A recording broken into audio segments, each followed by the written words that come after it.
What is SOPEP? As per regulation 37 of MARPOL Annex 1, every oil tanker of 150 gross tonnage and above, and every ship other than oil tanker of 400 gross tonnage and above shall carry on board a shipboard oil pollution emergency plan administration. The procedure to be is to include the such plan shall be prepared based on the guideline developed by the organization, written in a working language of the master officer. The shall at least of the procedure to be followed by the master or the other person having charge of the ship to report an oil pollution incident as required in Article 8 and Protocol 1 of the present convention.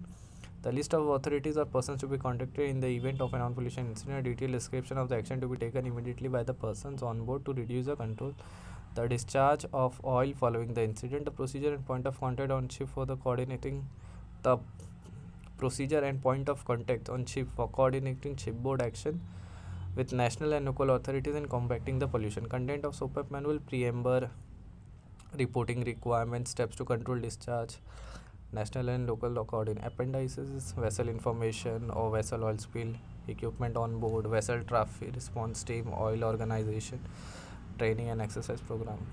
Now, what is equipment to be carried on board? Sawdust, rags, absorbent pads, oil kit bags, scoops, shovel, brooms and brushes, bucket, drums, rubber suits and boots, gloves, Wilden pump with hoses.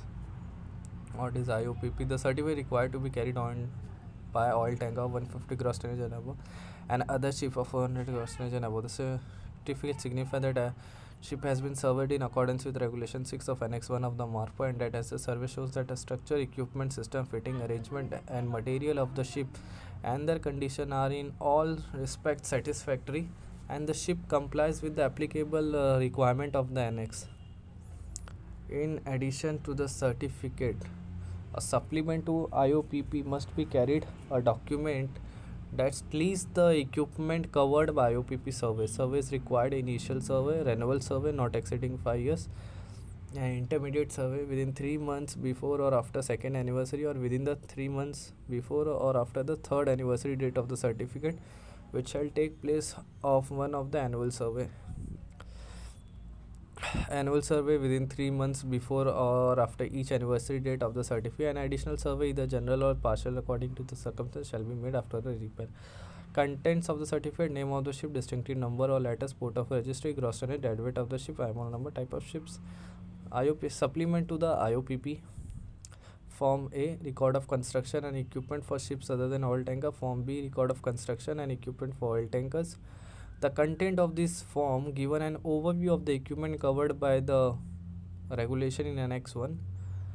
Headings in Form A: record of construction equipment for ships other than oil tanker, and particulars of the ship, equipment for the control of oil discharge from machinery space, bilges and oil fuel tanks, means for retention and disposal of oil residues, oily bilge water holding tanks, standard discharge connection, shipboard oil pollution emergency plan equivalents. Headings: Form 2, record of construction equipment for oil tankers. This contains the same information as Form A plus the construction, segregated ballast, double hull, double bottoms, accidental outflow, limitation of size and arrangement of cargo tanks, intact stability, subdivision, damaged stability, crude oil washing, retention of oil on board, pumping, piping and discharge arrangements, crude oil washing, retention of oil on board, intact stability, subdivision, damaged intact stability, subdivision, intact stability, subdivision, damaged stability, intact stability, subdivision, damaged stability, crude oil washing, retention of oil on board, pumping and piping and discharge arrangement, shipboard oil pollution emergency plan, ship to ship oil transfer operation at sea.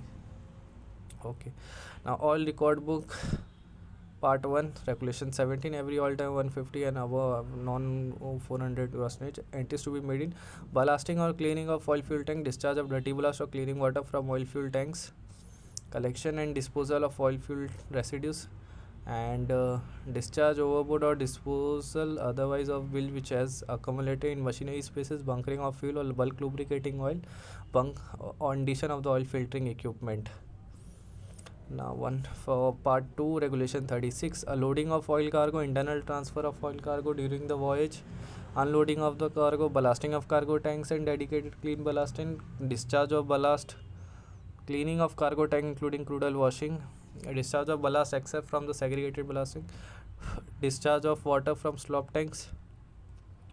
Discharge of all applicable valves, closing of all applicable valve or similar discharges after slop tank discharge operation, and closing of valve necessary for isolation of dedicated clean ballast tanks from cargo, and stripping lines after slop tank discharge operation. Closing of valve necessary for isolation of dedicated clean ballast tanks from cargo and stripping lines after slop tank discharge operations, and disposal residues. There are 10 special areas as per MARPOL Annex 1. Mediterranean Sea area, Oman area of the Arabian Sea, Red Sea, Gulf area, Gulf of Aden, Antarctic area, northwestern European waters, southern South African waters, Baltic Sea, Black Sea. Now, how the oily water separator works? An oily water separator is required by the MARPOL Annex 1 Regulation 14 to be installed on any ship above 400 gross tonnage. Any oily water separator is used to treat the oil, and Regulation 14 हो गया, water mixture from bilge space in oil in any compartment which has accumulated water before discharging into the sea. Oily water works on principle of separation in gravity differential between oil and water. Purpose: because free oil and oily emulsion discharge in water way can interfere with the natural process of photosynthesis and aeration and induce the destruction of algae and plankton. ठीक है, operation कैसा है? The complete unit is filled with clean water, and after the oily water is pumped into the first stage of the coarse separating compartment, the oil with the lower density then will rise to the surface with the aid of heating coils. In this process, it known as a collection space, a sensor that senses the oil level, and the oil is then dumped according to ppm to the dirty oil tank via oil valve. The remaining oil water mixture comes down to the fine separation compartment and moves slowly between the catch plates, and on the underside of these plates more oil will separate and move outward until it's free to rise up on the collection space, and then almost oil free passes on the second stage of the unit. And the second stage, two Colosa filters are situated, and the first filter removes and physical impurities present and promotes some filtration. In the second state, coarse filter are featured. The first filter removes any physical impurities present and promotes some filtration. Second filter uses filter element to achieve final filtration. The first remove the physical filtration. Clean water leaves the second stage on to clean water holding tank or via 15 ppm monitor with audible and visual alarms overboard.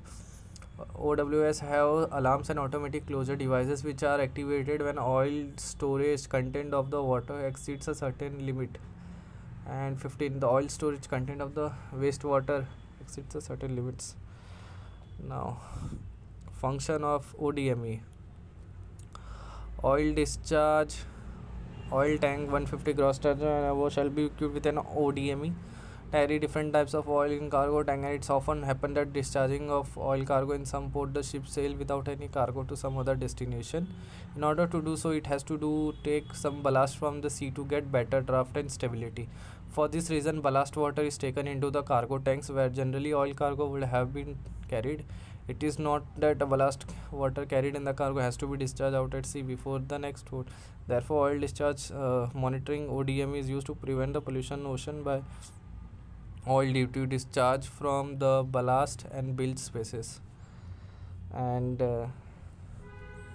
parts of an oil content meter. The oil content meter is used to analyze the content of oil in water that is to be discharged overboard.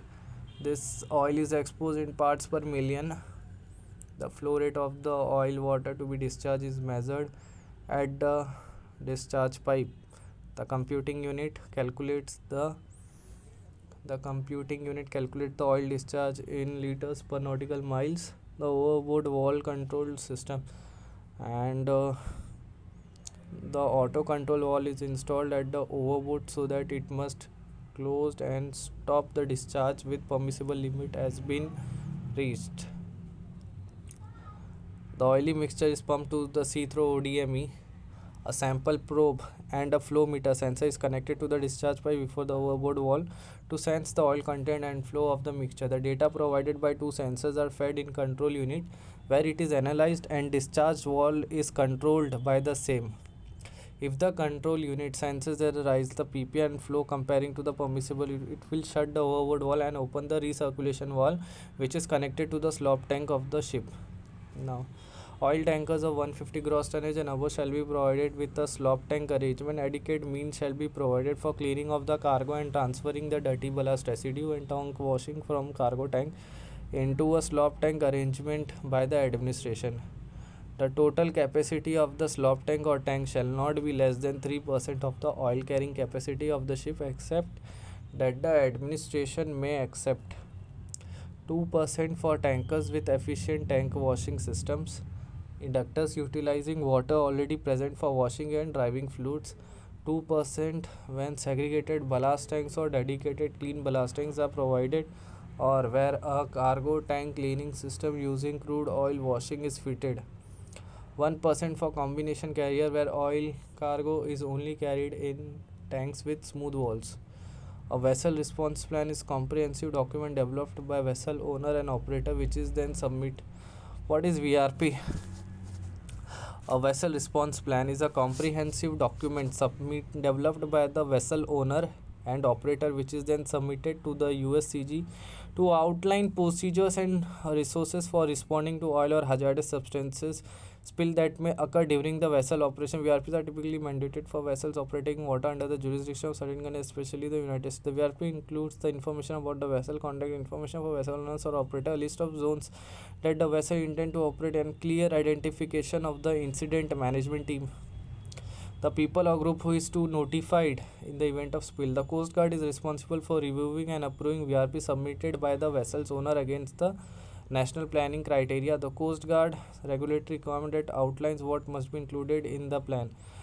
The main difference between VRP and a shipboard SOPAP is lie in their jurisdiction. VRPs are mandated by the USCG and focus on preparedness and response to oil spill and hazardous substances released from vessels operating in US waters. They involve coordination with the government agencies and response organizations. On the other hand, SOPAPs are internationally required by the IMO for all ships carrying oil as cargo, outlining onboard procedures for addressing oil pollution emergencies, including containment, cleanup, and reporting protocols. Now, OPA 90. On March 1989, Exxon Valdez and oil tanker struck a reef where traversing through William Sound and spilled nearly 11 million of gallons of crude oil into the surrounding Alaskan water. To date, this is one of the most catastrophic oil spill in human history, but it led to some impactful legal reform. Congress voted to pass the Oil Pollution Act 1990 shortly after the spill. The Oil Pollution Act amended the Federal Water Pollution Act and outlines how companies are required to prevent, respond to, and pay for oil spills. A ship or facility carrying oil must provide a documentation showing how they can plan on preventing an oil spill. Additionally, the party must have a comprehensive emergency response plan on board or on site that details how a spill can be cleaned or it does occur. A documentation need to be approved by US Coast Guard. A vessel can embark or a facility can handle it. Movement of oil. OPA also mandated a double hull requirement for US operating tank barges and newly built tankers. The act created a phase out schedule for existing tankers. Single hull tanker began being phased out in 1995. Lastly, Oil Spill Liability Trust Fund was authorized under OPA even though the fund was originally established in 1986. It's financed by a crude oil tax on barrels produced within or imported to the US and can distribute up to $1 billion per incident. The fund was created to compensate the victims of oil spill and is managed by the federal government. Federal, state, tribal, and claimants oil spill removals and damage assessment could qualify for the use of the fund. Vessel General Permit was issued by the EPA, that is Environment Protection Agency in the United States of America in December 2013. The VGP mandate the use of environmentally acceptable lubricant in oil to water interfaces, and unless they technically infringed, EPA indicated every oil to water has to use environmental lubricant. These lubricants are advertised non-bioaccumulative and minimally toxic. Okay, then every noxious liquid substance when it discharged into the sea from the cleaning or deballasting operation are deemed to present a major hazard, that is alkane. Then Same thing, then justify limitation only hazard, and chloroform, benzyl alcohol, minor, justify less stringent actions. Then acetic acid, calcium carbonate, and other substances are like glucose solution. These are in chapter 18 of IBC code. Comes XYZ present no harm to marine resources. Okay. Now express the ship is proceeding en route, minimum speed 7 and not 12 nautical from the nearest land, and discharge below the water line, minimum water depth 25 meter, and the tank must be washed before the ship leaves the port. The resulting residue must be discharged into the reception fan. ये तो लिखने की ज़रूरत नहीं है. And the special area as per MARPOL Annex 2, the Antarctic Sea area. And what is the cargo record book as per MARPOL Annex 2? The cargo record book is developed by the ships regulation 15 of MARPOL Annex 2. After completion of the operation listed below, the operation shall be promptly recorded in cargo record book. Loading of cargo, internal transfer of cargo, unloading of cargo, mandatory pre-wash, cleaning of cargo tank except for mandatory pre-wash, discharge into the sea of tank washings, ballasting of cargo tank, discharge or ballasting from cargo tank, accidental or other exceptional discharge, additional operation procedures and remarks. Now, MARPOL Annex 2 require that each ship which is certified for the carriage of noxious liquid substances in bulk shall be provided with the procedures and arrangement manuals. Scope of this plan is to provide the arrangement and equipment required to enable compliance with MARPOL Annex 2. This manual is approved by the administration or a recognized organization on behalf of administration. The manual has been written in accordance with the regulation 14 of Annex 2, and it's concerned with the marine environmental aspects of cleaning of cargo tank and discharge of residues and mixture from this operation. The manual is not a safety guide, and reference shall be made to other publications to evaluate safety hazard. The purpose of manual is to identify the arrangements and equipment required to enable compliance with the Annex 2, and to identify for the ship's officer all operational procedures with respect to cargo handling, tank cleaning, slop handling, residue discharging, ballasting and deballasting, which must be followed in order to comply with the requirement of Annex 2. The master shall ensure that no discharge into the sea of cargo, residue or water shall take place unless such discharges are made in full compliance with the operational procedure contained in this manual. Content of P&A manual.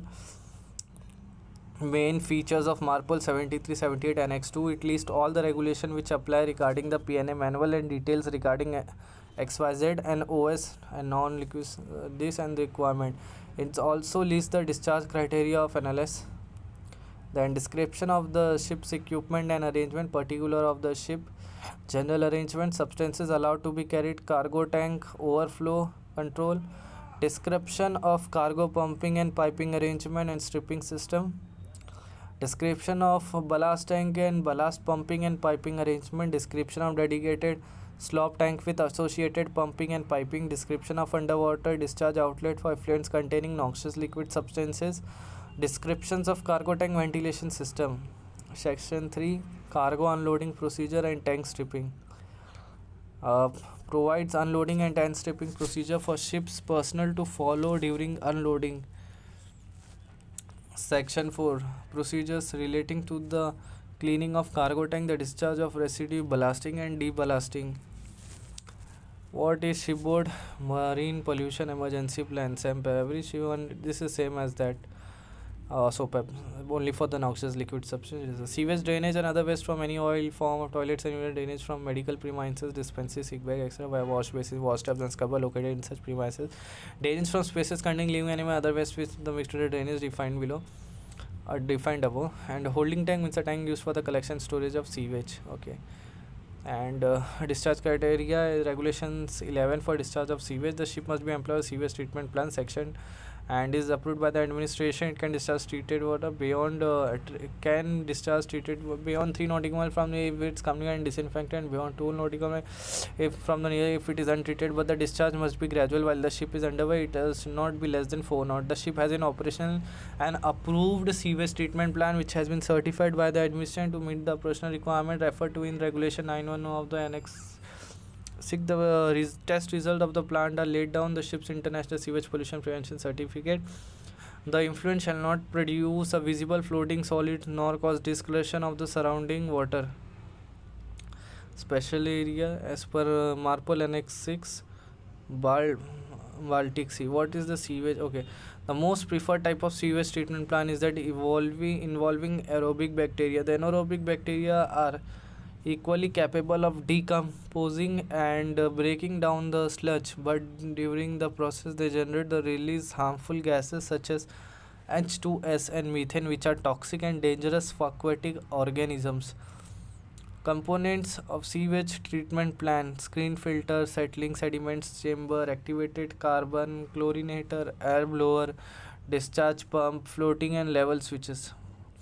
Working of sewage treatment plant: aeration chamber. The chamber is fed with a raw sewage which has been grounded from small particles. The advantage of breaking sewage in small particles is the area and a high number of bacteria can attack simultaneously to decompose the sewage. This sewage is decomposed into carbon dioxide, water and inorganic sewage. The air is forced through a diffuser into the chamber. The pressure of airflow also kept important in decomposition of the sewage is kept high, then the mixture of the sewage will not take place properly and it will escape without doing any work required. It is for the control pressure is required inside the sewage treatment plant, as this will help in proper mixing and decomposition by the agitation caused by air bubbles. Generally the pressure is kept around 0.3 to 0.4 bar. Now coming to the settling tank, mixture of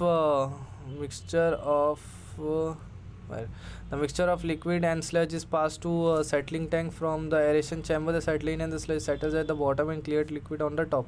The sludge present at the bottom is now allowed to kept inside the settling, as this will lead to the growth of anaerobic bacteria and to fall gases will produce. The sludge formed is recycled within the incoming sludge, where it will recycle with the later and assist in breakdown of the sewage. Chlorination and collection: in this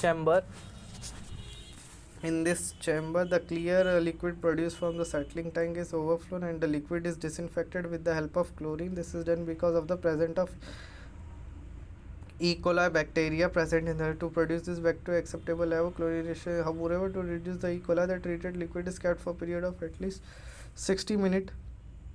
In some plant, disinfection also done with the help of UV. The collected liquid is discharged to overboard or settling and depending on the geological position of the ship. If the ship is in restricted or near the coastline, then the sewage will be discharged into the holding tank. Otherwise, the sewage is discharged directly into the sea when the high level is reached and is disposed of automatically until low level switches activates. Now, what is the sanitization? Certificate is aimed at controlling the spread of international listed human diseases by controlling any vectors of the diseases that could presently be carried on a vessel. This is achieved by inspecting for any controlling animal vector present, the discharge of untreated ballast water, checking the certificates of potable water and sewage, and biosecurity measures for human carrier of disease. Ship sanitization exemption constituent ship sanitization control certificate is issued in accordance with Article 39 of International Health Regulation 2005. SSCs are issued by competent health authorities in authorized ports. After inspection, certificate remain valid for a period of 6 months from the date of issue. With respect to garbage annex 5, okay, so it's very easy. Food, if it is communicated, then 12 nautical and 3 miles. When a cargo residue not contained in wash water is not permitted in here. Or in what? Yeah, then cleaning agents and additives. Okay. In cargo hold wash water and okay, what are the the last carcasses of carcasses of animals carried on board as the cargo and died during the voyage. Okay, that these substances must not be harmful to the marine environment. Discharge shall only be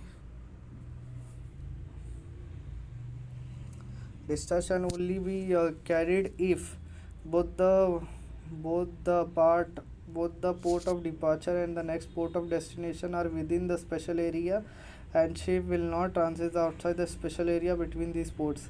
If no adequate reception facilities are available at this port. Okay, garbage record book part 1: plastic waste, food waste, domestic waste, cooking oil, incinerator waste, operational waste, animal carcasses, fishing gear, e-waste. Garbage record part 2 will be only carried for ships carrying solid bulk cargoes. Cargo residue non harmful to marine environment. Cargo residue harmful for marine environment. Okay. Now special area Gamber NW. Then as per MARPOL Annex 5 regulation, every ship now it's 100 ton 100 gross tonnage and above, every oil ship which carry to 15% or more shall carry a garbage management plan and shall be provided with a more garbage record book. In addition, every ship of 12 meters or more in length overall shall display placard to notify the crew, the passenger of the ship regarding the disposal requirement. The plan shall be written in the working language of the ship. This plan shall be written in working language for the minimizing collection of the garbage, suitable receptor for collection, storage, collection and separations, location for receptacle, collection and separation stations, transport on the source of generation to the collection and separation station, processing of garbage, personnel responsible for the operation of the equipment, garbage processing equipment, location of devices, categories of garbage process, handling of garbage between the okay, disposal of the garbage, entries in the garbage record book. When garbage is discharged into the sea, date, time, position of ship and ship start and stop position for cargo residue, category of garbage discharge, estimated amount discharged, signature of the officer. When garbage is discharged to the reception facilities ashore, when garbage is incinerated, when garbage is exceptional discharge of garbage. What is particular sea center is a special zone recognized by the IMO for its ecological, socio-economic or scientific importance. These areas may be easily identified as international maritime activities. The Great Barrier Reef, Malpelo Island, Colombia. Great Barrier Reef, Australia. The Malpelo Island, Colombia. Western European Water, Canary Islands, Spain. The Joma Dentins, Papua New Guinea. And nitrogen oxide emission control area is an area where stricter NOx emission regulation is dictated by MARPOL Annex 6 Regulation 13. When it's a NECA is so called Tier 3 NOx limits apply outside NECA, the maximum applicable Tier 2. Compliance to Tier 2 control is also dependent on a vessel age. Main source of NOx emission are high temperature combustion process which lead to the formation of acid rain. SOx emission control area means an area where adoption of special mandatory measures for SOx emission from the ship is required to prevent the residue and control air pollution from SOx and its attendant adverse impact on land and sea area. Ozone depleting substances are man-made gases that destroy ozone once they reach the ozone. Example: CFC, trifluoromethane, halon 1301, bromo trifluoromethane. Particulate matter, the term for a mixture of solid particles and liquid droplets found in the air. Some particles such as dust, dirt, soot or smoke are large or dark enough to be seen with the naked eye. Others are so small that they can only be detected using an electron microscope. Particulate matter contain microscopic solid or liquid droplets that are so small that can be inhaled and cause serious health problems. Any deliberate emission of ozone depleting substance shall be prohibited. New installation which contain ozone depleting substances shall be prohibited on all ship except the new installation containing hydrofluorocarbons are permitted until 1st January 2020. NOx will apply to each diesel engine with a power output of more than 130 kilowatt which is installed on a ship constructed on or after 1st Jan 2000. And Tier 1 1st Jan 2045 and raised to minus 0.2 and is RPM engine rated speed, and 44 and raised to minus 0.23 for 2011, and 1st January 2016 9 and raised to minus 0.2. Ship have rules for controlling pollution. These rules differ depending on whether the ships are in special area called emission control area or not. The main focus is on reducing the sulfur particle in fuel used by the ship. This is done by settling the maximum limit on sulfur content in the fuel which is loaded, stopped and used. Over time these limits have become stricter, that is okay. 0.5% mass by mass 2020 and 0.1% mass by mass to 1st Jan 2015. Now the Baltic Sea area SOx only, North Sea area SOx only, Mediterranean Sea emission control area SOx and particulate matter, Then North American area and United States Caribbean Sea area, SOx, NOx, particular matter. Then reducing NOx emission, humid air method, exhaust gas recirculation. Humid air method, exhaust gas recirculation. Humid air method, exhaust gas recirculation. Water injection and water emulsion. Water injection, water emulsion. Selective catalytic reduction, selective catalytic reduction, selective catalytic reduction. Engine component modification, reducing SOx emission.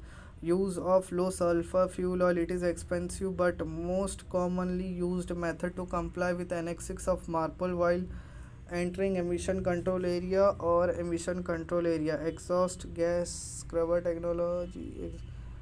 Use of low sulfur. It is expensive but most commonly used method to comply with Annex 6 of MARPOL while entering emission control area of emission control area.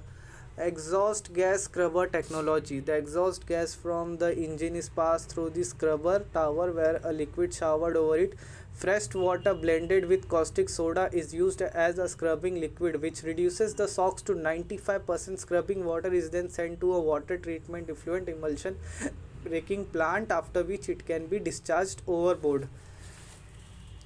Then volatile organic compound are organic compound that volatile organic compounds that have high vapor pressure and low solubility in water. Example: formaldehyde, toluene, acetone, isopropyl alcohol. MARPOL Annex 6 required that every crude oil carrier is required to equipped with VOC management plan. Scope of this plan is to provide guidance on the management of volatile organic compound. Plan is developed in with the line with the IMO legislation. Approval by the administration or recognized organization on behalf of the administration is mandatory. VOC management plan is ship specific and provides written procedure for minimizing VOC emissions during the condition of loading of cargo, sea passage and discharge of cargo. While maintaining the safety of ship, the VOC management plan should encourage and as appropriate set forth the following best management practices. The loading procedure should take into account potential gas releases due to low pressure and where possible the routing of oil from crude oil manifold into the tank should be done. The loading procedure should take into account potential gas releases due to low pressure and where possible routing of oil from crude oil manifold into the tank should be done as to minimize excessive throttling and high flow velocity in the pipes. The ship should define a target operating pressure for the cargo tank. This pressure should be highly as safely possible and ship should aim to maintain the tank at this level during the loading and carriage of relevant cargo. When venting to reduce the tank pressure is required, the decrease in pressure in the tank should be as small as possible to maintain the tank pressure as high as possible. The amount of inert gas added should be minimized. Increasing tank pressure by adding inert gas does not prevent VOC release, but it may increase venting and therefore increased VOC emissions. The amount of inert gas added should be minimized. Increasing tank pressure by adding inert gas does not prevent VOC release, but it may increase venting and therefore increased VOC emissions. When crude oil washing is considered, its effect on VOC emissions should be taken into account. VOC emissions can be reduced by shortening the duration of the washing or by using a closed cycle crude oil washing program. When the amount of inert gas added should be minimized. Increasing the tank pressure by adding inert gas does not prevent VOC release, but it may increase venting and therefore increase the VOC emissions. When crude oil washing is considered, its effect on VOC emission should be taken into account. VOC emission can be reduced by shortening the duration of the crude oil washing by using a closed cycle crude oil washing program. Now, what is SEEM? The Ship Energy Efficiency Management Plan provides a practical approach for the ship operators and management companies to manage the operation and fleet efficiency performance over time using EEOI as a monitoring tool. Energy efficiency operational indicator allows ship to monitor carbon emission, which can be determined by ship fuel consumption in a particular voyage carrying a certain amount of cargo. The SIMP is a ship-specific plan that must be implemented according to the ship's types, cargo carried, ship's routes, and other relevant factors. Hence, SIMP cannot be implemented on company or fleet level. Key features of SIMP: enhanced of ship efficiency and a reduction in fuel consumption, or decrease in greenhouse gas emission from ship. Now describe the following terms. EEDI is an energy efficiency design index. Is a technical measure that is a tool that can be implemented during the design and construction stage of the vessel, and it measures the amount of CO2 emitted by the ship per capacity ton mile. EEOI or energy efficiency operational indicator allows ship to monitor carbon emission, which can be determined by ship fuel consumption in a particular voyage carrying a certain amount of cargo. The formula to calculate EEOI is present in EEDI technical file. Now EEXI aims to reduce CO2 emission of existing vessel by setting minimum requirement for technical efficiency coming into force on 1st January 2004 and above. The carbon intensity is a measure of ship's energy efficiency in relation to the amount of CO2 emissions produced per unit of transport work. CII regulates the operational or real life CO2 emission from ships based on the annual fuel consumption from 1st Jan 2020. All ships have to report their CII each year based on the actual fuel oil consumption. Now documents required as per MARPOL Annex: International Oil Pollution Prevention Certificate under MARPOL Oil Record Book, International Pollution Prevention Certificate for carriage of noxious liquid substances in bulk, Cargo Record Book, Certificate of Fitness, Documents of Compliance for the carriage of packaged dangerous good, International Sewage Pollution Certificate under MARPOL Annex. Okay. Documents on compliance for the garbage management plan, approved garbage management plan, International Energy Efficiency Certificate, International Air Pollution Certificate. Now what is convention? So MARPOL completed. Coming with the conventions, international convention are agreed with a number of countries which are member of IMO feel that there is a need for a convention. Such countries meet together usually at the invitation of the IMO and discuss about the various proposals and finally come to an agreement which is recorded in the form of final act of conference. A convention is an agreed set of rules related to a particular matter. For example, SOLAS for safety related matters. Okay, load line convention, international convention civil liability for oil pollution damage 1969, international convention for safe containers, international convention for prevention of pollution from ships, that is MARPOL. Okay, so MARPOL का full form है International Convention for the Pollution for the Prevention of Pollution from Ships 1973. Okay, now International Convention on Standard of Training, International Convention on Standard of Training, Certification, Watchkeeping for Seafarer, Maritime Labour Convention, Nairobi Convention. Okay, so first is Hong Kong Convention. Code. The code on the other hand is a part of convention and is quoted within the convention. It provides the technical aspect of the element to which the convention is referring to. For example, SOLAS chapter 3 refers to life saving appliances. Then through LSA code. So for more details about life power hand flare, you need to refer LSA code. Codes are developed in order to keep the convention limit, otherwise the convention will become a very thick book. Now amendment. The regulation enforced by the convention are required to be amended frequently from time to time, keep pace with the rapid evolving technology in the shipping world. Protocol. When a major amendment is to be incorporated on a regulation of the convention, a protocol is called among the countries who are signatory of the original convention when it was signed and approved. The year 1973 in which the act was passed, the convention, and in 1978 what was passed was the protocol in 19 May 2009. Okay, so it is Hong Kong Convention is aimed at ensuring that ships, when being recycled after reach the end of their operation, do not pose any unnecessary risks to human health and safety or to the environment. They intend to address all issues around the ship recycling, including the fact the ship sold for scrapping may contain environmentally hazardous substances such as asbestosis, heavy metals, hydrocarbon, ozone depleting substances, and others. It will address concern about the working and environmental conditions in many of the ship's world recycling facilities. Regulations in the new convention cover the design, construction, operation, preparation of ships so as to facilitate safe and environmentally sound recycling.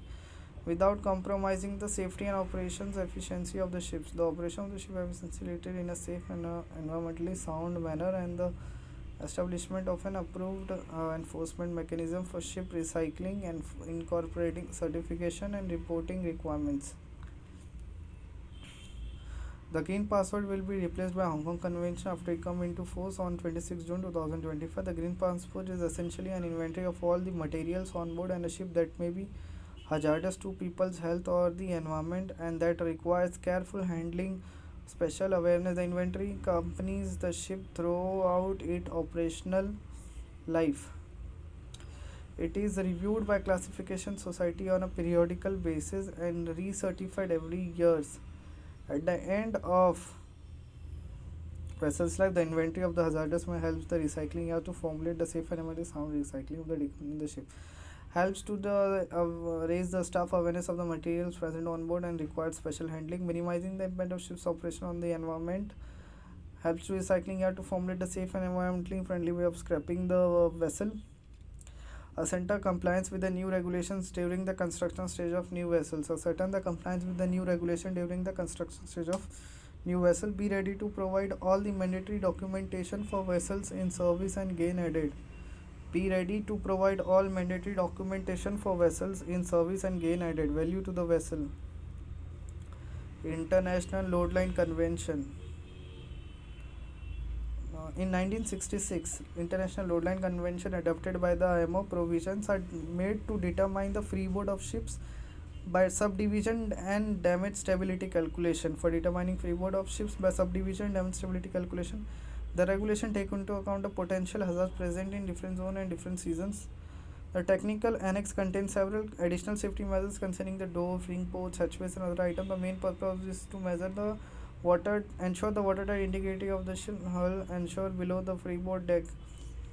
All assigned load lines must made midship on each side of the ship together with the deck line. Ship intended for the carriage of timber deck cargo are assigned a smaller freeboard as the deck cargo provide protection against the impact of the waves. The convention includes 4 annexes. The annex 1 is divided into 4 chapters: general condition of assignment of freeboard, special requirement for ships assigned timber freeboard, and annex 2 covers zones, areas, and seasonal periods.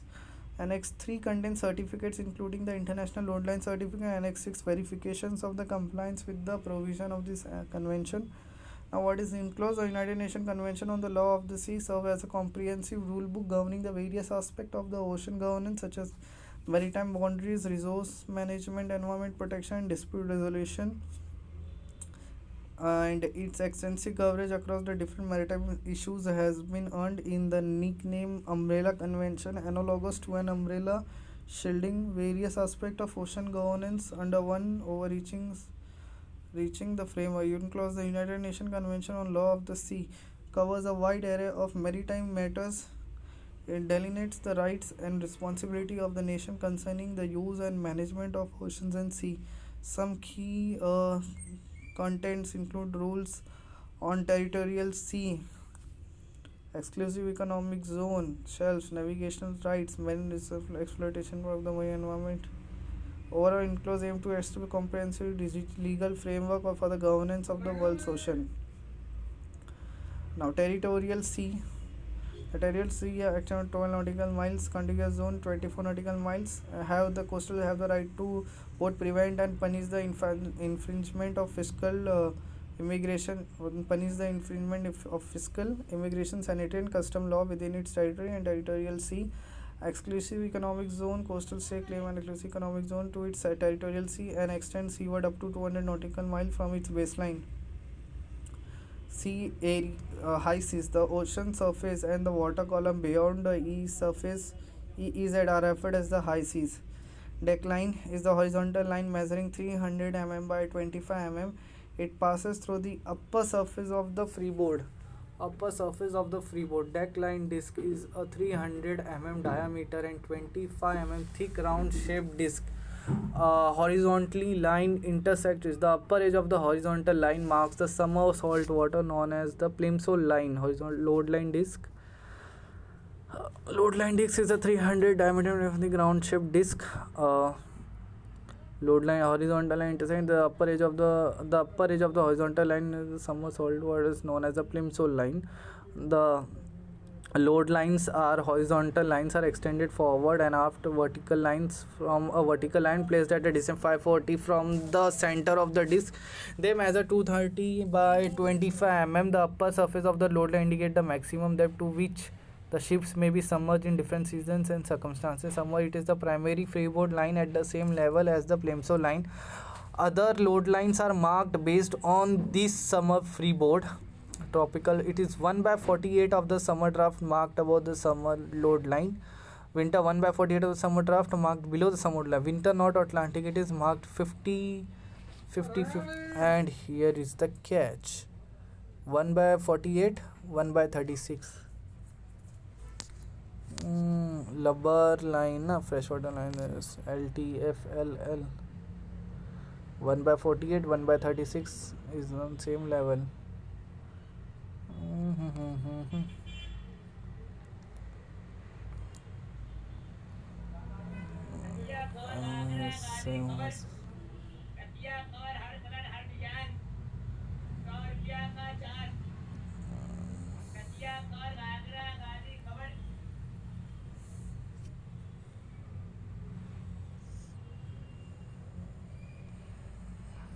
Okay,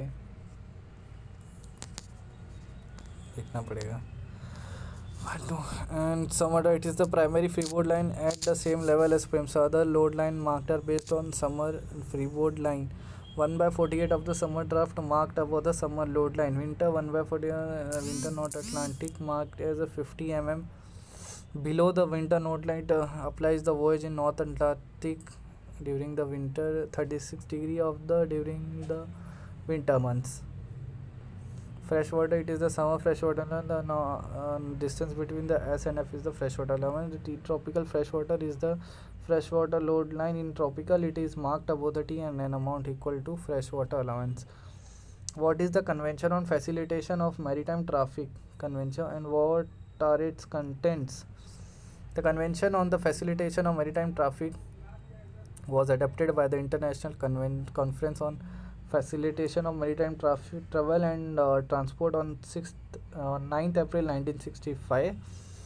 It entered into force on 5th March 1967. The purpose of the convention is to facilitate maritime transport by simplifying and minimizing the formalities, documentary requirements and procedures associated with the arrival, stay and departure of the ships engaged on international voyages. It was originally developed to meet the growing international concern about the excessive documents required for merchant shipping. The convention emphasized the importance of facilitating maritime traffic and demonstrated why authorities and operators concerned with documents should adopt the standardized documentation form by IMO and recommended by its assembly for worldwide and contracting parties to conventions undertake to bring about the uniformity and simplicity in facilitation of international maritime traffic. The Annex to Convention contains simplifying formalities, documentary requirements and procedures on arrival and departures of ships and particularly it reduces to 12 the number of documents which can be required by public authorities. 7 has general declaration, cargo declaration, ship store declaration, crew effect declaration, passenger personal security information as required by SOLAS regulation, advanced electronic cargo information for custom risk assessment process purposes and advance notification form for waste delivery notes to post reception facility and as well as 2 documents 1 2 3 4 5 5 5 5 6 ना 6 12 13. Okay, advance notification form as well as 2 documents required and in okay. The Nairobi Convention on Removal of the Wrecks, and the convention provides a legal basis for the state to removal of the wrecks that may have potential to affect adversely the safety of life, goods and property at sea as well as the marine environment. The convention provides a set of uniform international rules as well as aimed at ensuring the prompt and effective removal of wrecks located at the territory. The convention defines the wreck following upon a maritime casualty, a sunken or stranded ship. Any part of sunken or stranded ship, including any object that has been on board such a ship, any object that is lost at sea from a ship and that is stranded, sunken or adrift at sea, A ship that is about or may reasonably be expected to sink or to stand very effective of measure to extend the ship or any professional danger not going to be taken. Okay. The SOLAS covering a wide range of measures designed to improve the safety of shipping. The convention is also one of the oldest of its kind. The first version was adopted in 1914 following the sinking of the Titanic with the loss of more than 1,500 lives in 1974. The present convention was adopted in 19. There was the loss of SOLAS convention is also found. The first version was adopted in 1914 में first. And then N92 force 1990 में आया फिर. Okay, so it has basically 2020 conservation relating additional. Okay, general structures of division, stability, machinery, technical construction, fire protection, fire detection, fire extinguisher, fire life-saving appliances and arrangement, radio communication, safety of navigation, carriage of cargo and fuels, carriage of dangerous goods, nuclear ships, management for the safe operation of the ships, safety measures for high-speed craft, safety measures to enhance maintenance safety, measure to enhance security, additional safety measures for bulk carriers, verification of compliance, safety measures for ships operating polar water, safety measures for ships carrying industrial personnel, certifications.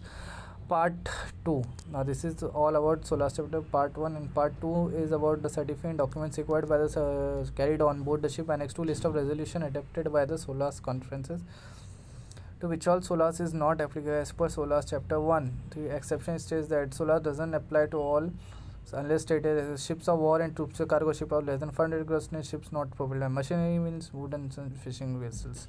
It has a total of 14 regulations and additional bulk carriers specify the structural strength and damage stability requirement for bulk carriers. It also explains the survey and maintenance of the bulk carriers. It also provides the regulation for water ingress, alarm for hold, ballast and dry spaces, and the availability of pumping systems for this area. It also provides regulation for the water ingress, alarm for hold, ballast and dry spaces, and availability of pumping system for these areas and bulk carrier of 150 and above with a single skin structure agreed 10 years and over shall not carry a solid bulk cargo with a density greater than 1780 kg by metric unless they have been undergone a survey. Bulk carrier of 150 and above must be fitted with a loadigator. Hold, ballast and dry spaces must have provided with water ingress alarms. Now coming to the SOLAS amendments. Requirement to improve the mooring safety by introducing additional requirement to selection, arrangement and inspection, maintenance and replacement of mooring equipment, including the line documentation regarding the design of mooring arrangement. Selection of mooring equipment will be required to be provided and kept on board. Modernization of GMDSS, the use of generalized terms of GMDSS technologies, the requirement for SAT, AS, SAT and 2HF radio telephony. Now forming part of SOLAS chapter 4, the removal of NBDP, watertight integrity V2, V4 and problematic damage stability approach by B and B1. I will address that inter alia assumption regarding progressive flooding while in collision bulkhead and consideration of watertight doors on cargo ships. The requirement to watertight doors in MARPOL Annex 1, the Load Line Convention and the IBC Code and IGC Code have been amended to harmonize the considerations of the watertight doors in damage stability calculation with same in SOLAS. The inconsistency were related to the type of watertight door, sliding hinge, to the technical cooperation and to technology for use of watertight doors. Life-saving appliances area has been according to SOLAS chapter 9 associated life-saving appliances LSA code. The launching appliances of a new rescue boat of less than 700 does not need to have stored mechanical power, but handling shall be possibly by one person. Free-fall lifeboat will not be need to be launched tested with the ship making headway at speed of up to 5 knots in calm water, as there are no additional dynamic loads on launching arrangement. Free-fall lifeboat shall not be need to be launched tested with the ship making headway at speed of up to 5 knots in calm water, as there are no additional dynamic loads on the launching arrangements. Lifeboats equipped with 2 independent propulsion systems do not need to be equipped with buoyant oars. Okay. Ship using LNG as fuel has coffer dam for fire protection purpose, safe fuel, low flash point. Okay. The International Code for Safety for Ship Using Gases of Low Flash Point Fuel shall have a coffer dam for fire protection purposes, and you save fuel distribution outside machinery space, fire protection between spaces with fuel containment systems, fixed fire extinguishing systems in LNG fuel preparation spaces. Okay, now management for the safe operations of the ship. ये तो नहीं, the Polar Code. The International Code for Ships Operating in Polar Code is mandatory under both the International Convention for Safety of Life at Sea and International Convention for the Pollution Prevention from Ship. The Polar Code covers the full range of design, construction, equipment, operational training, search and rescue, and environmental protection in matters relevant to ships operating in the hospitable. IMO International Code for the Ships Operating Polar Code. Mandatory under both the International Convention for Safety of Life at Sea and International Convention for the Prevention of Pollution from Ships. The Polar Code covers the full range of design, construction, equipment, operational training, search and rescue, and environmental protection matter relevant to the ships operating in hospitable water areas surrounding the two poles. The Polar Code entered into force 1st Jan 2007. The Polar Code is intended to cover the full range of shipping-related matter relevant to the navigation in water surrounding the two poles. Ships design, construction, equipment, operational and training concerns such as rescue. Equally important, the protection of unique environment and ecosystem of the polar region. The code will require ships intending to operate in defined waters and Antarctica to apply for a polar ship certificate, which would classify the vessel as a category A ship designed for at least medium first year ice, which may include old ice inclusion. Category B ship not included in category A, designed for operation for at least thin first year, which is the category A for ships designed to operate in polar water at least medium first year ice 0.7 to 1.2 meter thick, which may include old ice inclusion. Category not include in A, designed 0.3 to 0.7 meters and which include old ice. Category C to ships designed to operate in open water or ice condition less severe than those included in A and B. The muster list is the list of functions each member of crew has to require to perform in case of emergency. The muster shall specify details of general emergency alarm and public address system, prescribed general emergency alarm and prescribed public address PA system prescribed, and also action to be taken by crew and passenger when the alarm is sounded. Action taken by the crew when alarm is sounded. The muster list shall also specify how to order emergency will be given. The mandatory to provide muster list available in non-conspicuous area of the ship by SOLAS Chapter 3 Life Saving Appliances and Arrangement Regulation 37. Teams in muster list: command team, emergency team, support team, boat preparation team. And on रेस्टर्स का ठीक है यार, इसका कुछ वो नहीं है. अच्छा ये 24 का है, can only be used for two times in 7 day period.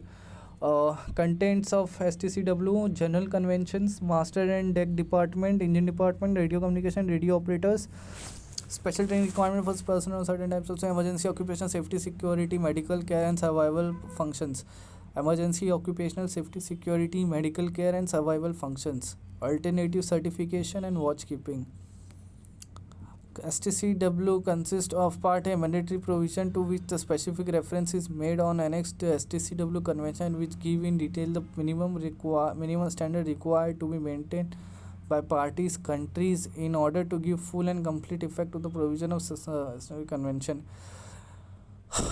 Part B, recommended guidance to assist party to STCW convention, those involved in implementing, applying or enforcing measures to give the STCW convention full and complete effect in uniform manner. Enforcing it measures to give the STCW convention. Latest amendment of STCW were adopted and they aim to update and clarify procedures related to seafarer certification and accommodate electronic formats, and replacing Form 4 of Sections 1/24 first. They aim to update and clarify seafarer certificate and accommodate electronic formats with new provision regarding the use of different formats for certificates and endorsement, ensuring that all information about the seafarer's identity and personal description, as well as their capacity and any limitations, are clearly displayed. Ensuring that all information about the sea identity and description, as well as their capacities and any limitations, are clearly displayed. clarifying that the terms the front, back, and overleaf are not applicable to certificates and endorsement in electronic form, removing the requirement for any official seal, photograph, signature of the seafarer for certificate and endorsement in electronic form. How many functions are there in STCW? Navigation, cargo handling and storage, and controlling the operation of the ships and care for personnel on board. Marine engineering, electrical, electronic and control engineering, maintenance and repair, and radio communication. What is different between audit, inspection, and survey? Audit is done to verify that the system is working in order by checking the records and procedures. Audit always focused on past activities, then detect the fault and propose the corrective actions. Audit always focuses on the system operation, system procedure, and documentation. Outcome of an audit is a non-conformity. Inspection is an ongoing process carried out by entities like PSC or Flexner. Inspection is carried out to verify that the whether at present the system, equipments, or even the knowledge of the person involved is in order or not. Outcome of inspection is the deficiency. Now survey enforces on future activities so that equipment will continue to perform well in future. Outcome is a non-compliance. Is ongoing carried out by like BS. Okay. Harmonized system survey on certifications. Harmonized system of survey and certifications standardize the period of validity and intervals between survey for the main convention certificates. All the name of the certificates and key benefits of the harmonized survey and certificate, including covering the international shipping regulation adopted by the international into force 3rd Feb 2000. The maximum period of validity is 5 years except the passenger, and the renewal survey may be carried out 3 months before and all expiry access. And certificate may also extend over a period of 3 months. And types of survey: initial survey, annual survey, intermediate survey, renewal survey, inspection of the outside of the ship's bottom, additional survey like within 5 years to with the gap of not more than 36 months. Okay, so additional survey and any kind of passenger ship certificate 1, 2, 3, 4, 5 for 12, and ships safety equipment certificate 2, 3 and 5. 2, 3 and 5, and 5, 4 is safety reducer. Construction certificate, all ships greater than 500 gross tonnage. Validated ship cargo certificate and ship oil pollution certificate, this annex. And DOC, SMC, MLC 2006, these are all for 500 gross tonnage. Now certificate of registry, enclosed and merchant certificate, minimum safe manning certi documents, SOLAS chapter 5, and greater than 5, and both greater than 500 lifetime. Okay, certificate of registry, minimum safe manning document, okay, both are lifetime. And international tonnage certificate, lifetime with the ships of length more than 21, and load line that is same. Okay, now what is the load line certificate? What does it contains? Upon the successful completion of the load line survey, a load line certificate is issued to the company convey its compliance with the load line regulation. The certificate is the ship load line zone, marks, and other relevant information. Content of load line certificate: name of the ship, call sign of the ship, port of registry, free board assigned a new ship and existing ship, type of ship, type A in oil tanker and all, type B container and bulk carrier. Okay. Now annual survey, what are surveys are carried out? About the load line survey and initial survey, renewal survey, load is classification society or the regulatory bodies. What all the requirement of condition of assignment of load line, commonly known as load line record, is essential for ensuring a vessel complies with the load line regulation. It contains key details like dimensions, assigned load lines, and condition for compliance. It also documents survey history and any corrective action. This record is a vital reference for authorities, classification societies, and ship owners to verify that vessel stability and safety. The document must be checked prior to the preparation for the load line survey. The record of condition of assignment of load line, commonly known as load line record, is